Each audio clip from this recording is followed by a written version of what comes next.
Bonjour, je m'appelle Édouard Léoni. Bonjour à tous les auditeurs de la CNR. Aujourd'hui, nous présentons un autre thème, celui des produits de première nécessité, en particulier les fruits et légumes. La CNR a des solutions concernant ce secteur. Pourquoi? On va commencer par un constat. Le constat, il est le suivant. Les produits de première nécessité ou de grande consommation, il existe 29 familles de produits alimentaires ou non alimentaires qui sont soumis à un régime d'encadrement des marges pour l'importateur grossiste et pour le commerçant. Les riz, par exemple, transformés localement, sont soumis à un double encadrement, liberté contrôlée à la production et des coefficients de marge à la commercialisation. Pour les fruits et légumes, nous sommes aujourd'hui devant le marché de gros de Ducos. La situation est la suivante. La règle liée à l'encadrement des marges de fruits et légumes et qui permet le calcul du prix de vente maximum au consommateur s'établit ainsi. S'il y a achat direct du consommateur au producteur, le prix est librement déterminé par le producteur. S'il y a un achat direct du commerçant au producteur, la marge est de 1,35 sur le prix d'achat producteur. S'il y a un achat du commerçant via intermédiaire, c'est-à-dire les grossistes et les autres, la marge est de 2 sur le prix producteur. De plus, les commerçants des îles Loyauté peuvent majorer les prix de plus 11% pour les produits secs et de plus 14% pour les produits frais ou surgelés. Mais, sous la condition d'un véritable contrôle, la marge de certains fruits et légumes commercialisés via un intermédiaire peut être limitée en valeur absolue dès lors que le prix de ces produits dépasse les seuils suivants.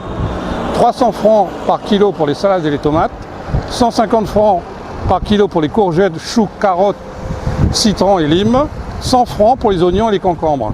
En réalité, on ne constate pas tous ces prix sur le marché, et en particulier pour le consommateur. Par exemple, un autre produit, les œufs, le pain, les boissons aux fruits et jus de fruits, tous ces produits fabriqués localement font l'objet de règles particulières de fixation des prix. C'est le cas des œufs de catégorie B, de la baguette de pain de 250 grammes, des boissons aux fruits et de jus de fruits, dont le prix de vente au consommateur est fixé par l'application d'un coefficient prix d'achat. Tous ces produits-là donc sont encadrés par la réglementation locale. Mais qu'en est-il dans la réalité? Eh bien ça, c'est le deuxième point. Dans la réalité, en pratique, moins d'une dizaine de producteurs de fruits et légumes réalisent plus de la moitié de la production marchande et peuvent, grâce à leur volume ou leur infrastructure de stockage et de conditionnement, influer le marché. Contrairement à la quasi-totalité des autres producteurs qui se trouvent en situation de dépendance par rapport à la demande sur les marchés en aval. De plus, la concentration des grossistes sur les marchés de la distribution en gros et la domination du réseau des grandes et moyennes surfaces sur le marché de la distribution, au détail dans le Grand Nouméa, crée un déséquilibre des forces entraînant des pratiques anticoncurrentielles. Encore une fois, tous ces éléments ont été apportés par l'autorité de la concurrence et donc la commercialisation directe par des producteurs en circuit court reste très marginale. Dès lors, notre solution à la CNR, c'est enfin de créer une centrale d'achat public, à l'instar de la Régie des tabacs pour les produits de première nécessité et les fruits et légumes. Le deuxième temps, pour tous les produits agricoles, la création de 2 coopératives agricoles dans le cadre de SEM, de Société d'économie mixte, afin de mutualiser les moyens des agriculteurs et de rendre accessibles leurs produits directement aux consommateurs. En clair, la commercialisation directe du producteur au consommateur ne doit plus être marginale, mais doit devenir une règle principale.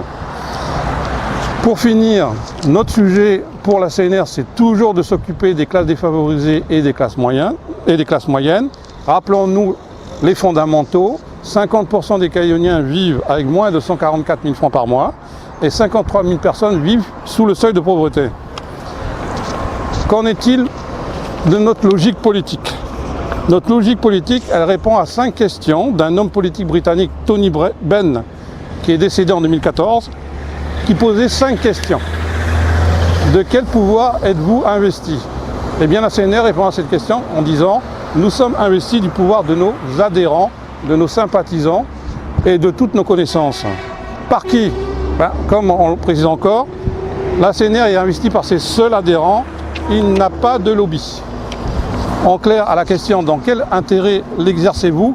Si vous nous retenez le 12 mai, nous exercerons cette gouvernance pour l'intérêt des démunis, afin d'engager les réformes du quotidien et d'aider aussi les classes défavorisées. Et moyenne, car nous sommes nous-mêmes issus de ces classes défavorisées et des classes moyennes. Mon père, effectivement, était ouvrier retraité, et actuellement ouvrier retraité, et ma mère femme de ménage, donc, et habite dans les quartiers nord de Nouméa. À qui êtes-vous tenu de rendre des comptes? Eh bien, la CNR rendra des comptes au peuple lors des consultations 2020 et 2022 et aux prochaines élections provinciales de 2024, en gardant, avec pour souhait de garder le pays dans la France. Et comment faire pour se débarrasser de nous? C'est une vraie question de démocratie. Nous ne souhaitons pas faire des carrières en politique, nous souhaitons partir élus pour 2 mandats, pas plus.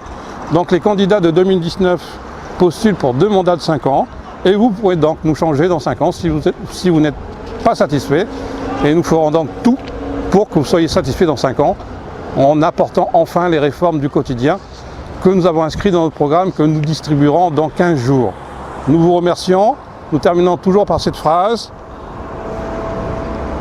une évidence politique, on ne peut pas résoudre les problèmes avec ceux qui les ont créés.